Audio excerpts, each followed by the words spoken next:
This episode is brought to you by Progressive Insurance. Fiscally responsible, financial geniuses, monetary magicians. These are things people say about drivers who switch their car insurance to Progressive and save hundreds. Visit Progressive.com to see if you could save. Progressive Casualty Insurance Company and Affiliates. Potential savings will vary, not available in all states or situations. Holiday magic is in the air, and DSW's got all the shoes to make your season extra merry. Believe, you've got parties to attend and lists to check twice, so DSW is taking care of the details, like gifts to make their eyes all aglow, styles that bring joy to your world, brands everyone wants, like UGG, Nike, Birkenstock, and more, and deals to make your budget bright. Find the perfect shoes for you and yours at a DSW store near you or dsw.com.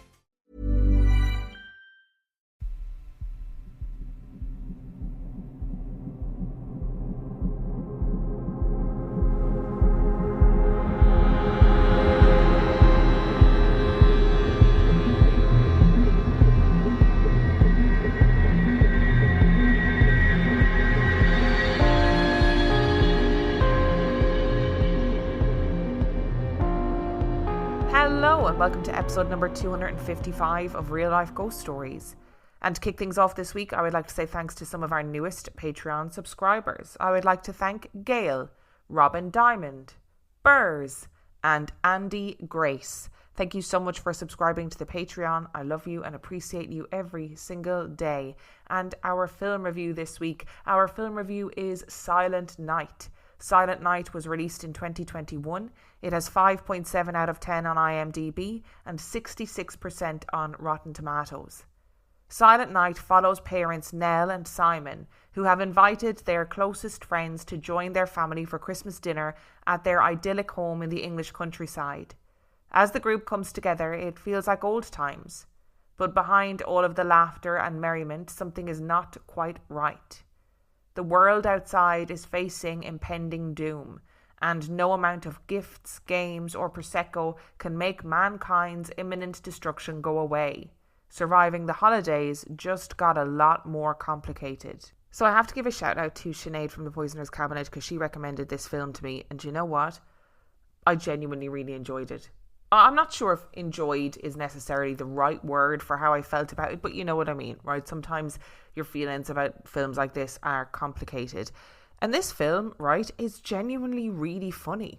I thought the script was brilliant. I thought the line between humour and the absolute horror of impending doom was fantastic. There was a real humour, like a genuine hilarity that came from everybody just sort of trying to enjoy themselves, their last hours on earth, and being like, this is fine, and stoically being like, no, we're going to drink our Prosecco and we are going to have a roast dinner and everybody's going to get along and we're going to open presents and we're going to watch shit films. And there was a real hilarity in it. And I'm about to say something that I do not often say.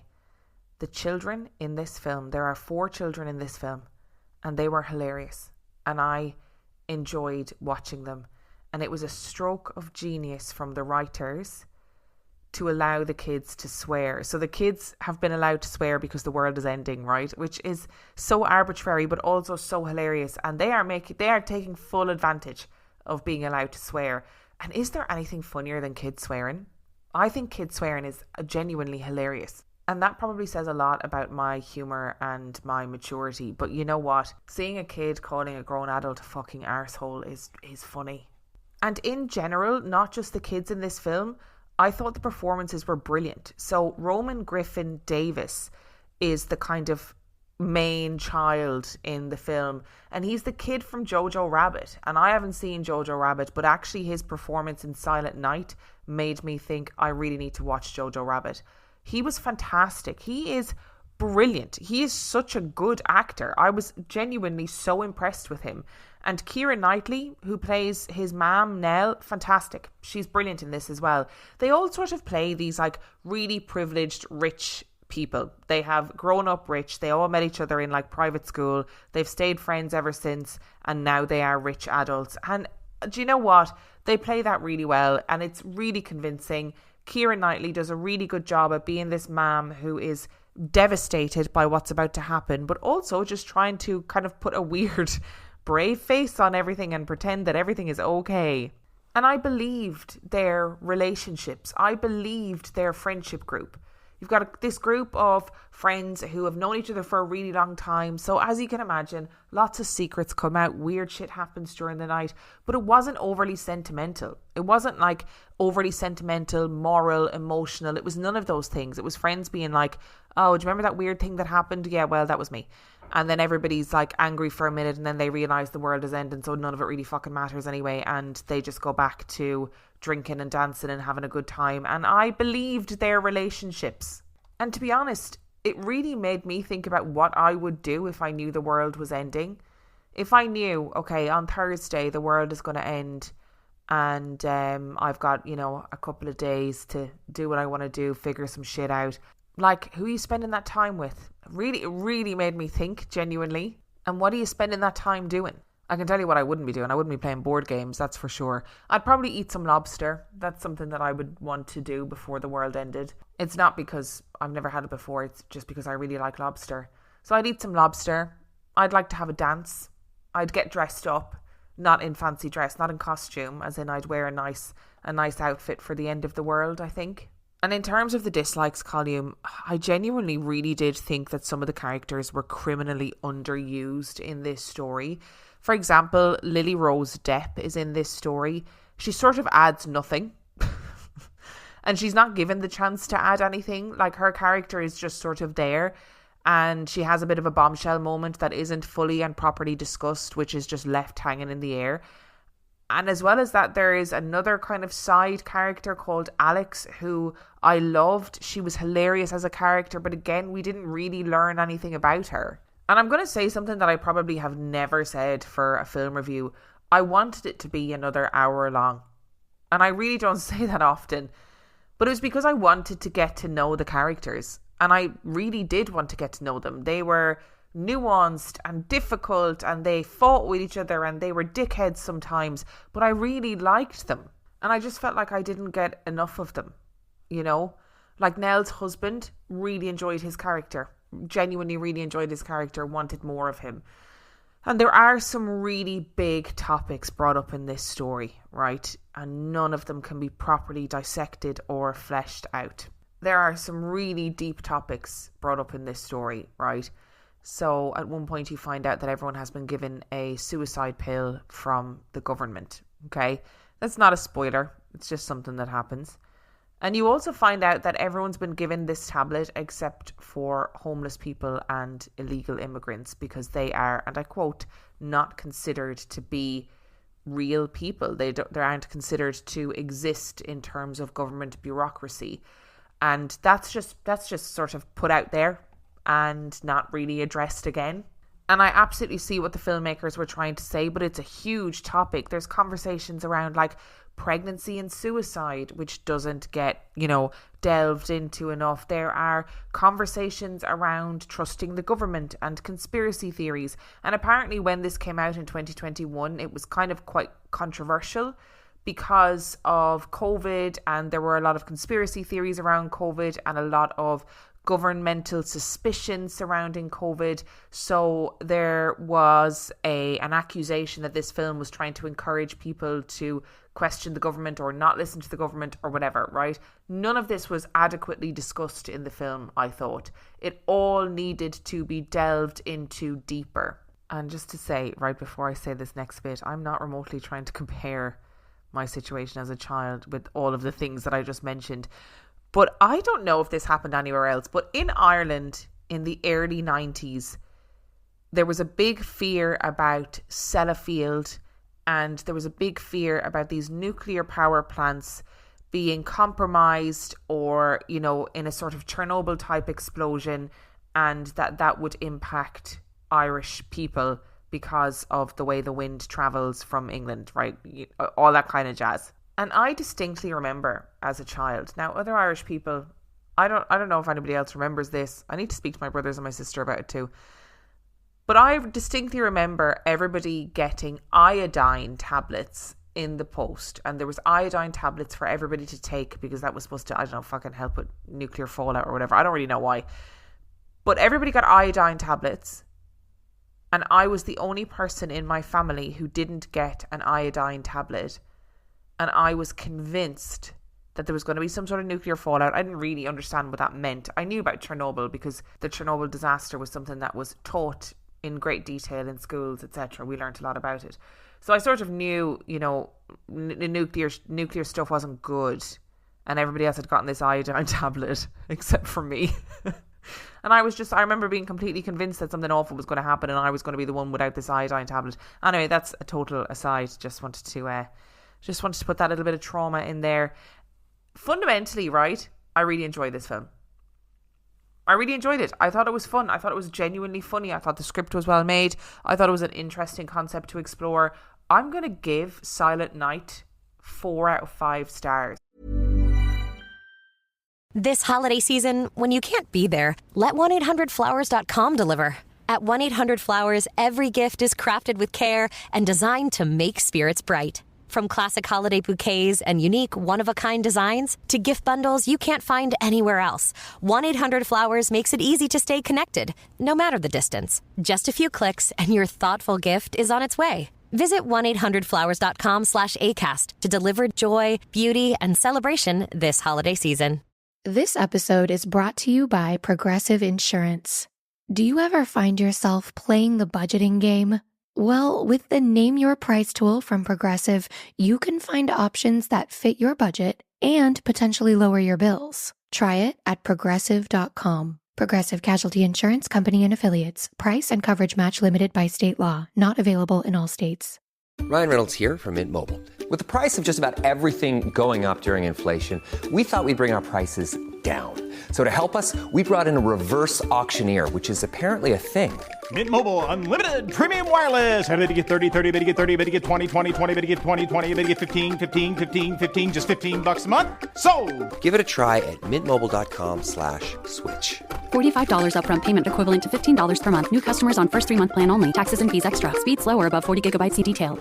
Nothing delivers comfort and joy quite like the unrivaled quality and taste of Omaha Steaks. It's guaranteed perfection in every single bite. And right now, you can save on unforgettable gifts with 50% off site-wide at omahasteaks.com. Plus, score an extra $30 off with promo code HOLIDAY. With 5 generations of experience, they consistently deliver the world's best steak experience. And the gifting experts at Omaha Steaks have made it easy to deliver the perfect gift with thoughtfully curated gift packages featuring gourmet favorites. From legendary steaks to mouth-watering desserts and more. Save 50% off site-wide for a limited time at omahasteaks.com. Plus, our listeners get an extra $30 off with promo code HOLIDAY. That's 50% off at omahasteaks.com.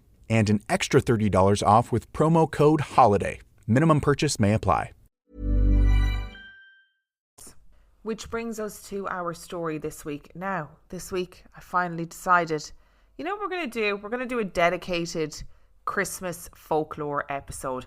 All of the weird folklore shit from different countries that is all to do with Christmas time. Now buckle up, because some of these are really weird and really ridiculous, and we're going to embrace it. This is going to be a bit of fun, a bit of ridiculous, spooky fun in the run up to Christmas. And on the 18th of December, we're going to start 10 days of festive fear. So from the 18th to the 28th, there will be a listener episode every day, so that if you are feeling a bit grim about Christmas, you can dive in to some spooky listener stories and just escape the world for half an hour. That also means that the first normal episode back in the new year will be on Friday, the 3rd of January. Anyway, enough admin, okay? We're diving into some weird Christmas lore from around the world, and we're starting, as all great stories start, with a poem. The first of them was Sheep Coat Clod. He came stiff as wood to prey upon the farmer's sheep as far as he could. The second was Gully Gawk, grey his head and mean. He snuck into the cow barn from his craggy ravine. Stubby was the third, called a stunted little man who watched for every chance to whisk off a pan. The fourth was Spoon Licker. Like Spindle he was thin.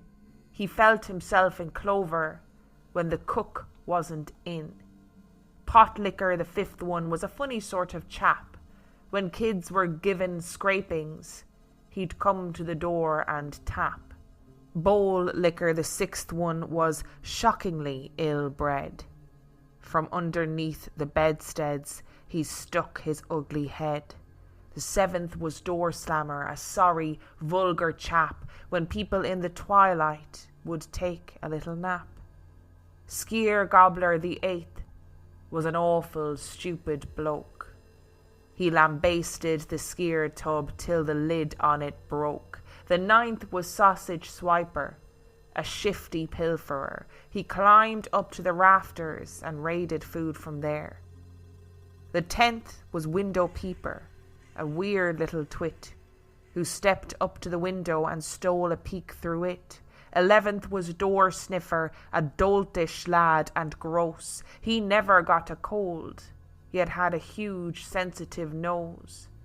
Meat Hook, the 12th one, his talent would display as soon as he arrived on St. Thorlick's Day. The 13th was Candle Beggar. 'Twas cold, I believe, if he was not the last of the lot on Christmas Eve. In Iceland, you don't just get a visit from Santa Claus at Christmas. You also get a visit from a total of 13 Yule Lads in the nights leading up to Christmas. These mischievous visitors descend from the mountains where they leave small gifts for well-behaved children. The Yule Lads are troll-being brothers who were originally troublemakers, causing mischief each night. It seems that they may have been influenced by the lore of Santa Claus to become gift givers in more recent times. From the 12th of December, the Yule Lads visit one at a time during the night to homes in Iceland. Good children are left a gift in their shoes which they place on the windowsill. Naughty children get a potato. Children leave out small gifts and snacks such as leaf bread, which is a traditional Icelandic snack made at Christmas. Each Yule Lad has a distinct personality and is known for his mischievous ways. Sheep Coat Clod. He tries to suckle ewes in farmers' sheep sheds. Gullygawk. He steals foam from buckets of cow milk. Stubby. He is short and steals food from frying pans. Spoon Licker. He licks spoons. Pot Scraper, aka Pot Licker. He steals unwashed pots and licks them clean. Bowl Licker. He steals bowls of food from under the bed. Door Slammer. He stomps around and slams doors, keeping everyone awake. Skeer Gobbler. He eats up all of the Icelandic yogurt. Sausage Swiper. Loves stolen sausages. Window Peeper. He likes to creep outside windows and sometimes steal the stuff he sees inside. Door Sniffer has a huge nose and an insatiable appetite for stolen baked goods. Meat Hook. He snatches up any meat left out, especially smoked lamb. And Candle Beggar. He steals candles, which used to be a sought-after item in Iceland. According to Terry Gunnell, professor of folkloristics at the University of Iceland, what's different is that in other countries you have only one Santa, but here you have a bunch coming down from the mountains one by one as Christmas approaches. They have different sorts of names that suggest that they don't give, but rather take. They lick out bowls, they steal sausages, they bang doors and peep through windows, things of this kind. They were first recorded in the 19th century, but you find similar stories in Norway as well, with the Christmas Lads. At first, the Yule Lads were called different sorts of names and were from different parts of Iceland, but many of the same names come up again and again. And while the modern interpretation of the Yule Lads from an outsider's perspective might seem a bit silly and humorous today, the original depictions of the Yule Lads were actually quite disturbing. They were enormous, they were filthy, they were unintelligent creatures, they were humanoid and bestial in equal measure. They could only operate in the hours of night. And some of the descriptions are really nightmare-inducing. Sheepcoat Clod is the first of the Yule Lads to leave the mountains to stir up trouble across Iceland. From the 12th of December until the 26th, his modus operandi was to harass the sheep of any household he came across. Icelanders would usually keep their sheep underground in the winter months, so when the sounds of their tormented bleating would echo up into the house, it was a sign that Sheepcoat Clod had found them. Such a sound, though common in the winter months with storms regularly harassing the flock, became even more ominous, particularly considering that sheep were the lifeblood of every farmstead. In spite of being a fearsome troll, like many of his brothers, Sheepcoat Clod was limited by deformity. His stiff legs impaired his ability to move, so the best thing to do when hearing him rile up your animals was to wait it out. He'd have to move on to your neighbour soon enough in order to terrorise as many Icelandic homes as possible by sunrise. Gullygawk, the second Icelandic Yule Lad to arrive in human settlements, hiding in the gullies around a house, waiting until the residents have fallen asleep, his method of troublemaking was to break into the cowshed to steal any milk available. In doing so, he robbed families of the key ingredient in the sauces meant to be enjoyed over the festive season, not to mention the traditional skyr. Although only wealthier Icelanders owned cows, most poorer people historically lived on the farmsteads of the rich, meaning all were affected by this troll's antics. The third Yule Lad, Stubby, became a nuisance throughout Iceland at Christmas by stealing the household pans for the delicious crust that remained on them. From the 14th to the 26th of December, his appetite was insatiable. While this may not seem like a terrible crime, historically pots and pans were incredibly valuable in Iceland. The country had no iron reserves or a mining industry of its own, and such goods had to be imported and were very expensive. For some impoverished families, they were the only possessions worth anything that they had. The fourth Yule Lad is known in English as Spoon Licker. This Christmas troll set out on his nationwide tour of mischief on the 15th of December each year to break into the homes of Icelanders and lick the spoons of households in the hope of a morsel to eat. His behaviour was a result of a strange deformity. He was grotesquely thin from malnutrition, unusual amongst trolls who were often depicted as overweight and muscular beasts. The lesson to be learned from Spoonlicker's behaviour is less apparent than with many of the other Yule Lads, although it was perhaps as simple as ensuring children cleaned their cutlery. The pot scraper was like many of his brothers, and his Christmas hijinks are gluttonous. Breaking into one home after another, he seeks out pots of sauce, chunks of roast meat left on the tray, saucepans of seasonal vegetables, and scours off anything left over to eat. He was no doubt created to encourage children to finish their meals. Leftovers may bring him sniffing at the door. As foodstuffs were meant to be preserved to last through the long winter months, any waste was greatly frowned upon. This was because no one dared a fishing trip onto the tumultuous seas in this season, or wanted to slaughter an animal that could otherwise help them sustain their livelihoods in the summer. The bowl licker has a reputation for slurping the remains of whatever is left in bowls, or rather of an asker, which is an Icelandic type of carved bowl with a lid. But the way he does so is rather nightmarish. Each night, the bowl licker would quite literally lie beneath a child's bed, waiting for them to finish their nighttime soup or pudding. When they are satisfied, he would readily snatch up the remaining food to guzzle down himself.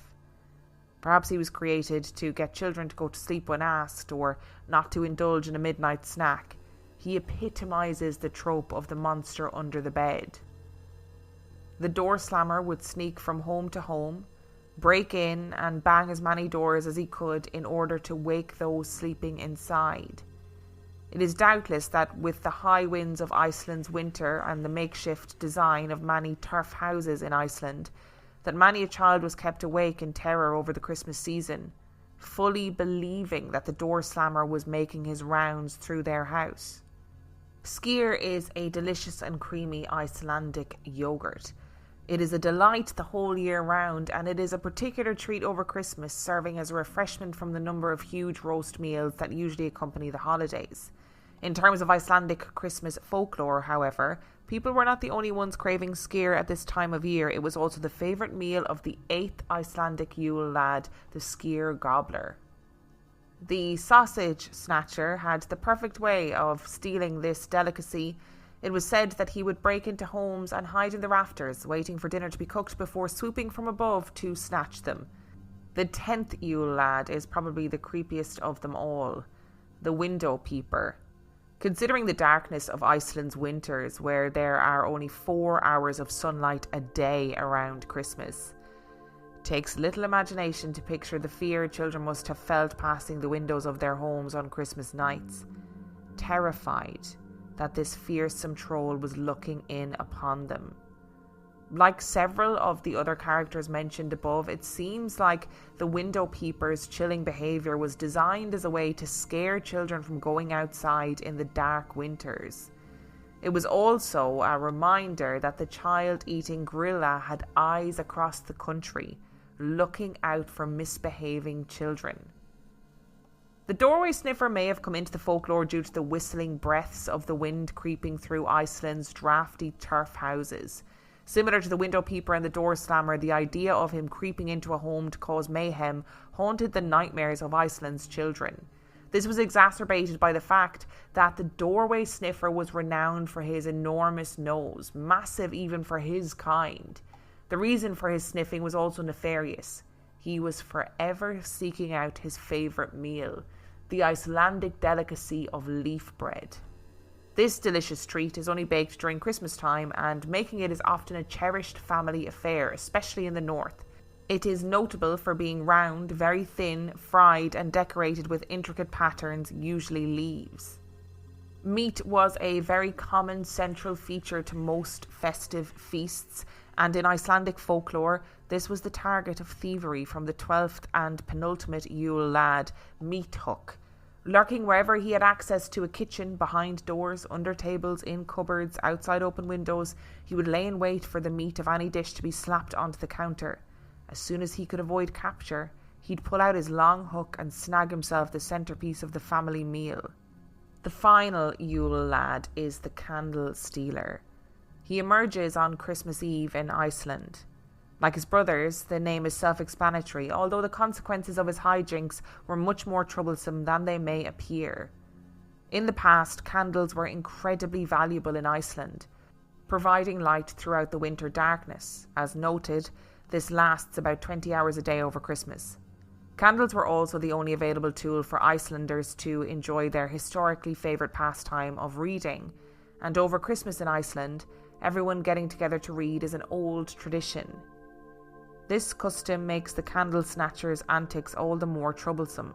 His intent was not even to use the candles to enjoy novels and poetry. Instead, he sought only to munch on the tallow that the candles were made from. To get as much of this tallow as possible, he made sure he took it from the easiest targets in a household, the children, by following them to their bedrooms or reading nooks and robbing straight from their hands. The candle snatcher was, without a doubt, one of the most intrusive Yule Lads, and one of the most upsetting to kids. All, however, could take solace in the fact that he was the last, and in 13 days he would be back in the caves in North Iceland, lying dormant until the next Yuletide. Throughout the majority of the year, these twisted versions of Santa are thought by many to hide in the daunting lava fortress in the north of Iceland.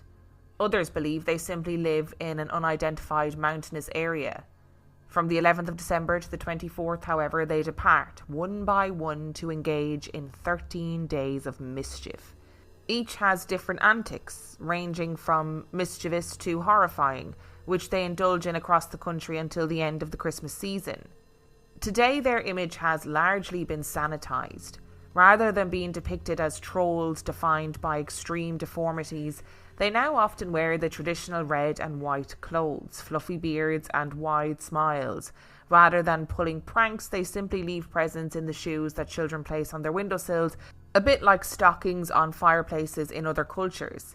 In place of a piece of coal, naughty Icelandic children will simply find a potato in their shoe in the morning. Even though they've undergone somewhat of a transformation since the 19th century, the Yule Lads' original looks and behaviour tell a wealth of information about Icelandic history, culture and folklore, and they are a great example of how festive traditions differ around the world. The Yule Lads may have become more friendly throughout the years, but their mother, Gryla, is still a frightening troll and remains one of the longest standing Christmas traditions in Iceland.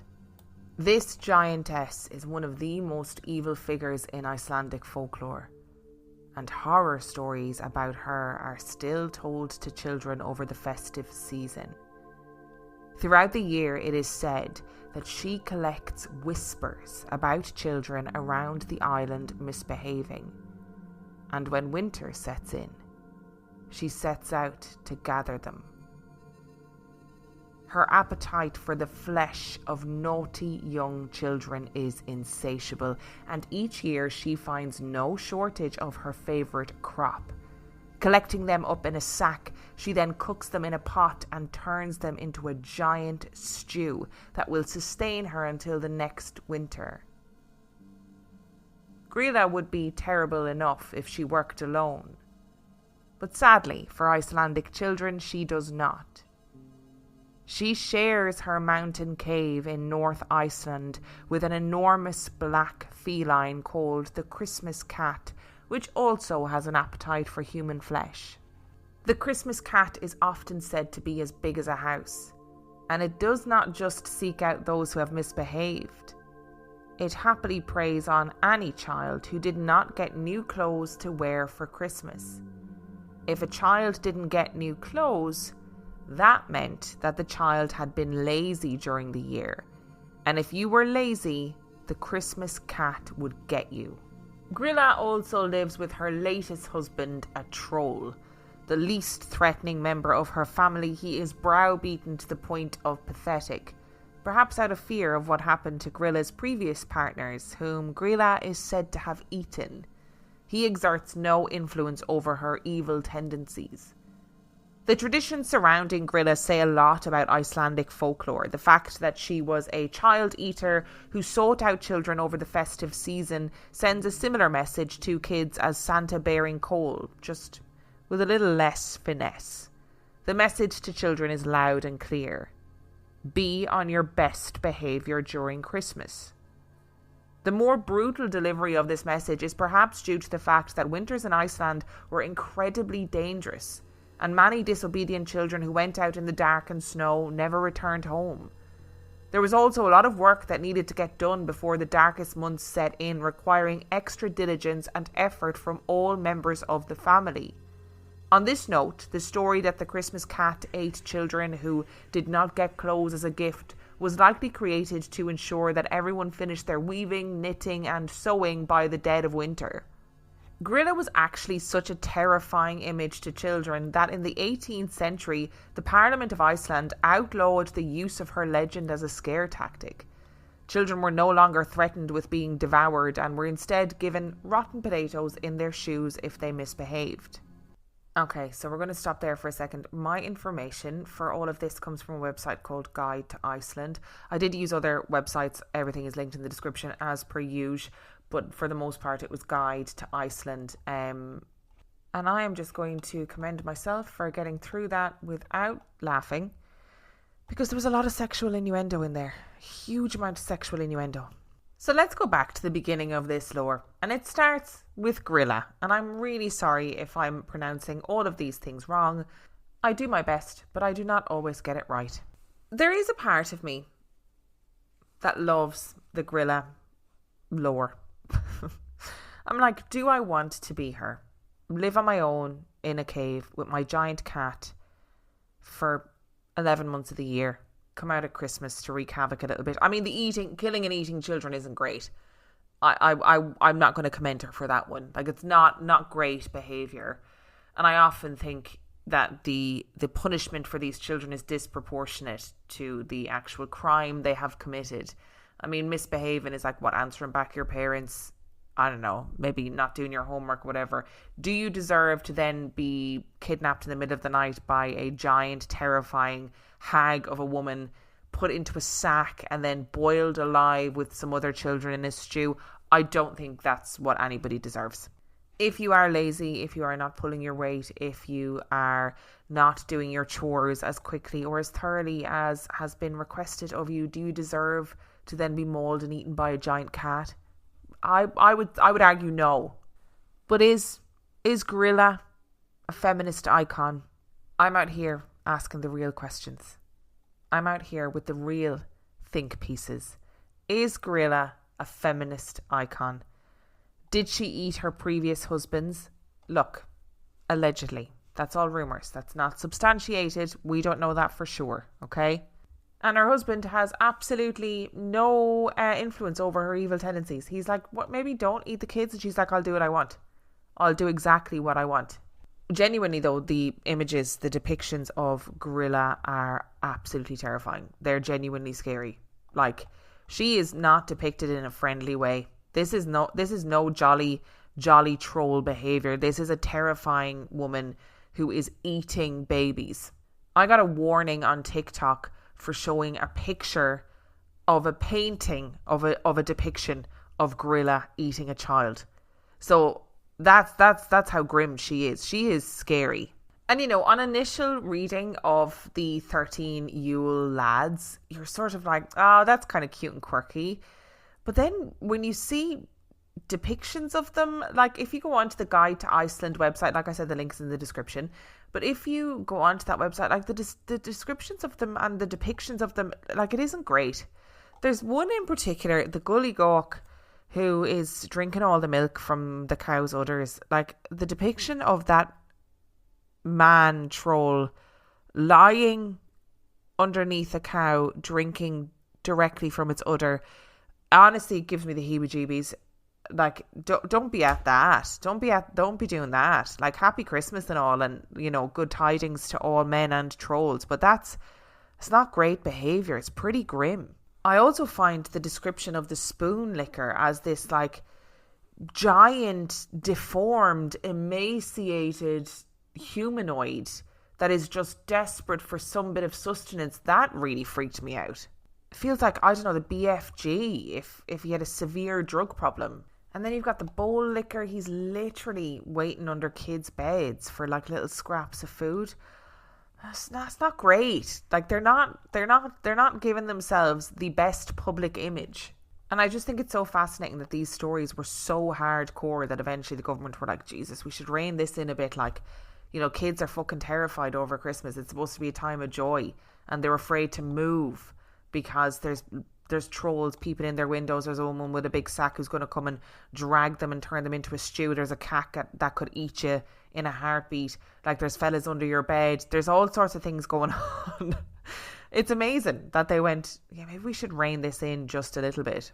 And I genuinely adore this sort of creepy Christmas folklore, because we often have such a homogenized view of Christmas that everybody's view of Christmas is the same as ours, you know, whatever that means for you. I mean, for me, it's, you know, nativities and Santa Claus and, you know, turkey for dinner and all that jazz. And you end up with this view that everybody's Christmas is the same. And of course it isn't. It isn't, you know. And I do love these bits of folklore that are representative of how hard it was to live in a particular place, you know, in years gone by, and how tough and how stoic and stubborn the people were, and they had this longevity and this staying power, and they were like, no, we're going to make this work. I think that's pretty incredible. Oh, and before we move on to the next bit of folklore, I found it really disturbing, this idea of the sheep scarer troll. Imagine you're in the house over Christmas. All of your sheep are underground and you hear them all getting whipped up into a frenzy. They're all panicked. They're all, you know something is not good, whether it's a storm, whether it's some sort of dog has gotten in to the sheep, and you're sitting there thinking, please just pass. Please, whatever this troll is, whatever this is that's scaring the sheep, please pass to the neighbours. And hearing those sounds, oh, it gives me the heebie-jeebies. Okay, we're moving on. And look, I was going to skip Krampus, but we can't. We can't talk about weird Christmas traditions without talking about Krampus. And this comes from an article in Mysterious Universe. And as always, the link is in the description. Let's get into it. Many of the dark and sinister entities of the Christmas season take the form of a sort of evil twin of Santa Claus. Anti-Santas, so to speak. And by far the most well-known of these is none other than a malevolent spirit known as Krampus, coming from the German word Krampen, meaning claw. Originating in the folklore and myths of Central Europe, Krampus is most often seen in modern times as a devious and malignant counterpart to the benign and good Saint Nicholas, although the origins are thought to go back to pre-Christian times. Krampus is a foul and demonic hulking beast, and although his appearance shifts and varies depending on the region and its traditions, he most often is described as a horned abomination covered in hair and possessing cloven hooves, formidable fangs, and an obscenely long pointed tongue. In most traditions, he carries about thick clanking chains, often covered in bells, which he whips about to frighten and terrify. And he often carries a bundle of birch branches, which he uses to swat children he sees as brats, as well as a large sack or bag in order to carry off the screaming children that he kidnaps. The typical image of Krampus is that of the malicious entity looming threateningly over children's beds in darkened rooms. And all in all, he's not something most kids, or adults for that matter, would want to meet in the Christmas season. And that's sort of the point. The benevolent St. Nicholas, who has evolved into the Santa Claus beloved by children today, is actually the patron saint of children, with his saint days actually falling in the beginning of December. He would then become associated with Christmas and giving gifts, but in the original lore, not ever actually punishing. That would be left to someone else.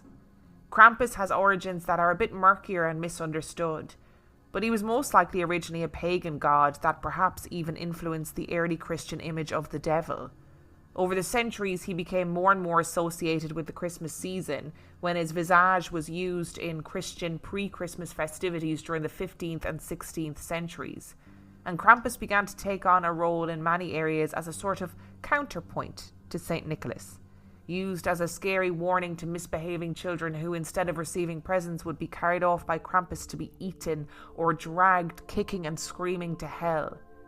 Indeed, just as St. Nicholas has his own celebrations on December the 6th, some areas of Europe there is a festival the day before called Krampusnacht or Krampus Night, as well as a Krampuslauf or Krampus Run, during which boisterous, rowdy and often very drunk people dress up in elaborate, scary Krampus costumes and raucously parade around town, scaring the living daylights out of kids. It's all good fun. In recent days, Krampus has become a bit of a pop culture phenomenon, expanding past his original European birthplace to become known all over the world, and he has appeared in countless books, TV shows and movies over the years, as well as igniting Krampus festivals and parades in other countries outside of Europe, including the United States. Although evil, Krampus has in many ways become commercialised almost as much as Santa Claus, and he may have lost his frightening edge a bit, but is still not something any kid would want to see towering over their bed at night. Again, dragging children off in sacks, not the vibe, okay? Although I will say I've seen a lot of videos of these Krampus parades doing the rounds on social media, and they look pretty cool. And I do understand the need to have these foils to Santa, right? To be like, you know, yeah, this guy who actually, I mean, Santa's pretty scary himself. A big man sneaks into your house in the middle of the night to leave presents. He sees you when you're sleeping. He knows when you're awake. Scary, right? So you have a foil to Santa. Did the foil have to come straight from hell? Did the foil have to be the devil who beats you with a big stick, drags you off in a sack if you've misbehaved? Because it just seems pretty extreme. And we're sticking with our Germanic terrors for the next one, which is Fra Perchta, who is a terrifying Christmas witch, and this comes from the website Burrows of the Dead. Fra Perchta isn't as well known as Krampus these days, which is a shame, because this Christmas time goddess, witch, or all-round terrifying gal deserves a lot more press. She's a staple in the Alpine regions of southern Germany and Austria, but relatively under the radar elsewhere. So let's get to know Fra Perchta a little better. According to Linda Rydich, the author of The Old Magic of Christmas, Fra Perchta was also known as Perchta or Bertha, and has also been called the spinning room lady. She is often depicted with a beaked nose made of iron, dressed in rags, perhaps carrying a cane, and generally resembles a decrepit old crone. But this old crone packs a mighty wallop, and carries a long knife hidden under her skirt.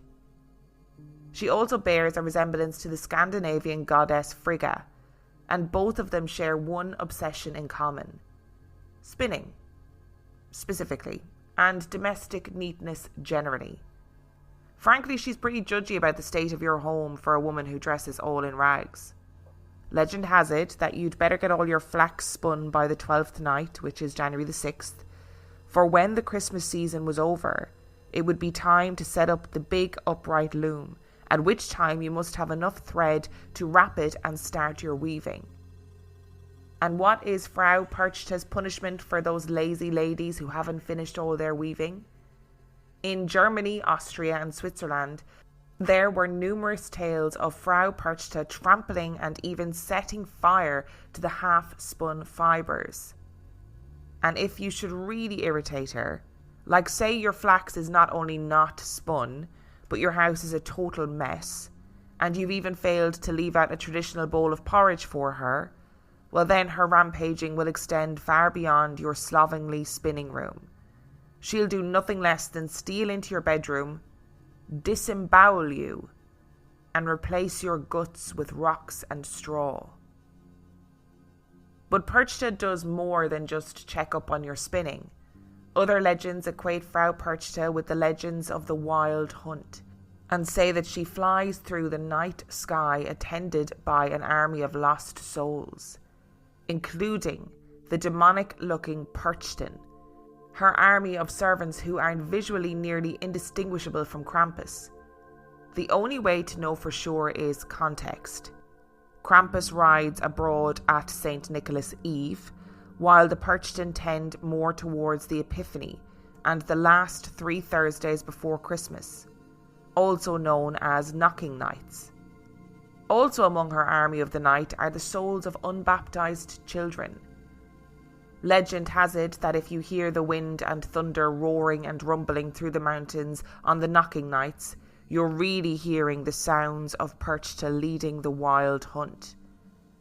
So this January 6th, instead of bemoaning the fact that Christmas is over, why not celebrate Perchtin Tag by telling your kids they'd better clean up their rooms or Fra Perchta will come and disembowel them in the night.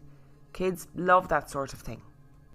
Again, I just feel like we're very extreme here. I mean, we go from, you haven't done your sewing, that's not cool, so I'm gonna trample all over your sewing shit. You know, I'm gonna ruin your spinning. To I'm gonna disembowel you and replace your insides with straw.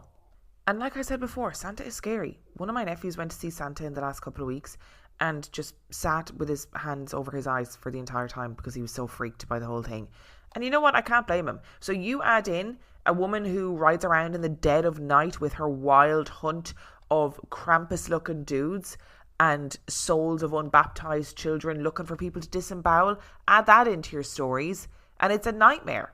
People really did not hold back in terms of how extreme these stories are. But then again, you know, you look at the old fairy tales, like the Grimm Brothers fairy tales, they're scary. They're violent, they're bloody, they're gory. They're not the sort of Disney-fied stories that we know today. I also love how many of these stories are centered around getting shit done, where it's like, if you don't get your spinning done by this date, you're going to be, you know, disemboweled. If you don't get all of your, you know, your work done, your clothes made, if you're lazy, whatever, all of these terrible things are going to happen to you at Christmas time. It's just sort of like extreme motivation. And I do have one more story for you, and it's not at all anything paranormal, but it's just something that I came across that I had never come across before. I did not know this was a thing. It is not paranormal, but it's definitely interesting. And this comes from theculturetrip.com. And for this, we're going to Spain. And this This is interesting. Take a wander around the Christmas markets in Catalonia and it won't be long before you stumble across a kaganer. This bare-bottomed, pooping figurine is considered by many in Catalonia to be an essential figure of the traditional nativity scene, with attempts by the government to remove the kaganer from public nativities causing widespread controversy. The first encounter with a kaganer can be quite a curious experience if you don't know what to expect, and you really have to see it to believe it. This little figurine has his pants pulled down to his ankles as he bends over to produce his most notable of excretions. The kaganer comes in a number of shapes and sizes, although traditionally he wears a white shirt and a traditional Catalan hat. The kaganer is a regular feature of nativity scenes in Catalonia, where he is believed to have started to appear around the 18th century. Nativity scenes in Catalonia tend to represent pastoral scenes reminiscent of the local countryside, with large country houses and depictions of rural life. It is among these everyday scenes that the kaganer tends to appear, crouched behind a building or a tree in the corner of the nativity. While the most defining quality of the kaganer, which literally means pooper in Catalan, is without a doubt the very natural task to which he devotes himself, there is no clear opinion on what the meaning of his action is. There are a number of plausible accounts of the significance of the kaganer, which are held with equal conviction by historians in the region. One theory goes that the kaganer simply represents fertility and the fertilization of the earth, which yields food for us to eat. On this account, it's a symbol of good luck and the wish for a prosperous new year and good health. Another explanation for why the figure appears in local nativity scenes is that he is said to represent the mischief and evil that is in all of us. Rather than denying or rejecting this natural disposition, the kaganer is a way of accepting what each of us has in common. This view is echoed by some who see him as a contrast to the purity and good which appears in the rest of the nativity, adding a touch of balance to the whole. While the traditional kaganer appears with his white shirt and bonnet, nowadays you can find kaganer depictions of everyone, from Barack Obama to Obi-Wan Kenobi, Michael Jackson to the Queen of England. These popular reinterpretations have become commonplace in recent years and have proven to be a popular souvenir with tourists around the holiday season.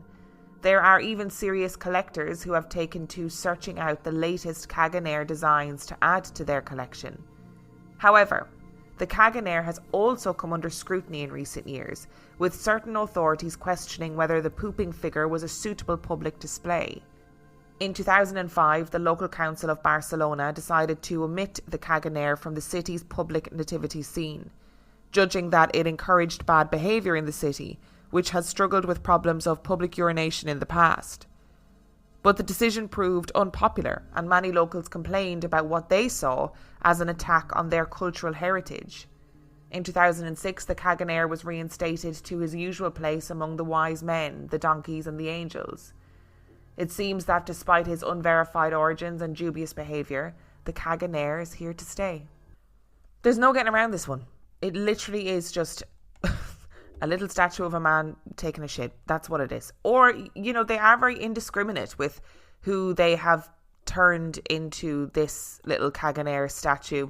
So you can get the Pope, you can get Putin, Castro, you can get any celebrity you want, basically, just having a shit to add to your nativity. There is a part of me that really hopes that actually, at one point, somebody added this to the nativity scene because they thought it was funny, just because, and it has caught on, and everyone has tried to kind of ascribe a deeper meaning to it. And that is not me trying to lessen the cultural significance of this. It is obviously a very important little cultural part of these nativity scenes in Catalonia, and I am here for it. But I would love it if somebody just added it one year because they thought it was funny and it caught on, and now it's this whole cultural thing. But I do also really love the fact that, it's seen as representing maybe fertility of the land, etc. But also this whole kind of like a foil to the purity of the nativity scene, that inside us all there is a little kind of devilish, mischievous little man waiting to come out, you know? And if that right there is not the true meaning of Christmas, then I don't know what is. Thank you so much for listening to this little ragtag mishmash episode of Real Life Ghost Stories. And I hope that wherever you are, whether you celebrate or not, that you have a peaceful and joyous and restful holiday season. Thank you so much for listening. If you would like to send in your story, you can do so by emailing it to reallifeghoststoriespodcast@gmail.com. You can also check out the website reallifeghoststoriespodcast.com. And if you are desperate for some extra content, you can subscribe to the Patreon. That is patreon.com/reallifeghoststories, where for $5 a month or $2 a month you get access to heaps of extra content, as well as every single main and mini episode completely ad free. And on that note, I shall see you next time. This episode is brought to you by Progressive Insurance. Do you ever find yourself playing the budgeting game? Well, with the Name Your Price tool from Progressive, you can find options that fit your budget and potentially lower your bills. Try it at Progressive.com. Progressive Casualty Insurance Company and Affiliates. Price and coverage match limited by state law. Not available in all states.